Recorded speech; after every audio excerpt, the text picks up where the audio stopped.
Hi hello வணக்கம் நண்பர்களே, எல்லோரும் எப்படி இருக்கீங்க? நல்லா இருக்கீங்களா? வாங்க, எங்கள் வீட்டில் இன்றைக்கி மீன் குழம்பு வைக்க போகிறோம். எப்படி வைக்கிறேன்னு சொல்லிட்டு பார்க்கலாம். வாங்க வீடியோக்குள்ளே போகலாம். மீன் குழம்புனாவே நல்லெண்ணெய் தான். எல்லோரும் நல்லெண்ணெய் தான் ஊற்றி வைப்பாங்களே மீன் குழம்புனா. நீங்கள் என்ன எண்ணெயில் வைப்பீங்கன்னு சொல்லிட்டு சொல்லுங்கள். நல்லா எண்ணெய் காயிட்டும். அது வரைக்கும் பூண்டெல்லாம் நறுக்கிக்கலாம்.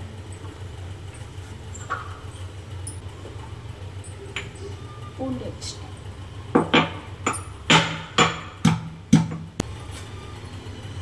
எல்லாம் நல்லா காஞ்சிடுச்சு. இப்போ வந்து ஒரு ஸ்பூனுக்கு வந்து வெந்தயம் போட்டு, ஃபஸ்ட்டு வெந்தயம் போட்டுக்கோங்க.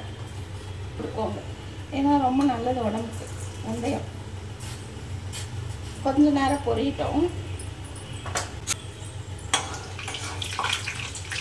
கொஞ்சம் பொரிஞ்சிடுச்சு. அடுத்தது வந்து கடுகு கொஞ்சமாக போட்டுக்கோங்க. அடுத்தது கருவேப்பிலை. அடுத்து வந்து பூண்டு போட்டுக்கோங்க. பூண்டு ரொம்ப நல்லது. நிறைய மீன் குழம்புல பூண்டு சேர்த்துட்டா.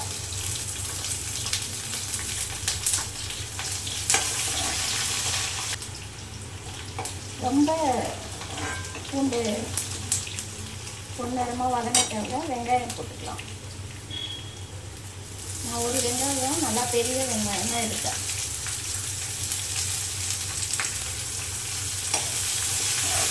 உப்பு வந்து தேவைக்கு ஏற்ற மாதிரி, உப்பு தேவைக்கு ஏற்ற மாதிரி போட்டுக்கோங்க. எப்பயுமே கல்லுப்பு போட்டால் நல்லது. சால்ட்டோட கல்லுப்பு தான் ரொம்ப நல்லதான். அதனால் கல்லுப்பு போட்டுக்கோங்க.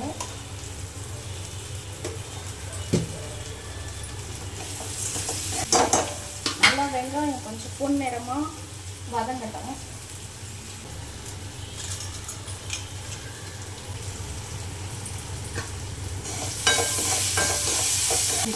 தக்காளி போட்டுக்கலாம். அப்படியே மூடி வைக்கும். நல்லா வதங்கும்.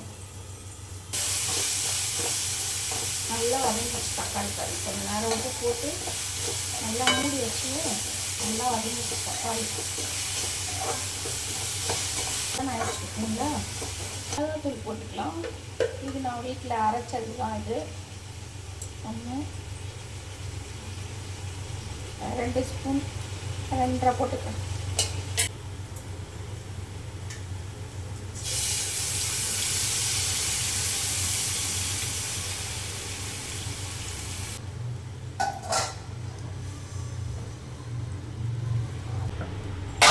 அவ்வளோதாங்க, மீன் குழம்பு ரெடி ஆயிடுச்சு. அது கொதிச்சு வரட்டும். மீன் குழம்பு நல்லா கொதிக்குது. நல்லா எப்படி கொதிக்குது பாருங்க. நல்லா கொதிச்சிச்சு. சூப்பர். இதான்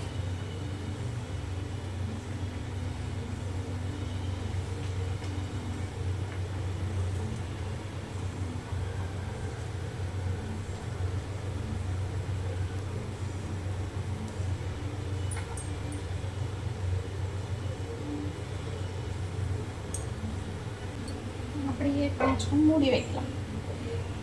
இது உடையாது இந்த மீன். கொஞ்சம் நல்லா கொதிக்கட்டும். இங்கே பாருங்க, மீன் குழம்பு வச்சுட்டேன். சாப்பிட போகிறேன். வாங்க சாப்பிட்லாம். இங்கே பாருங்க எப்படி இருக்குன்னு பார்க்கலாம்.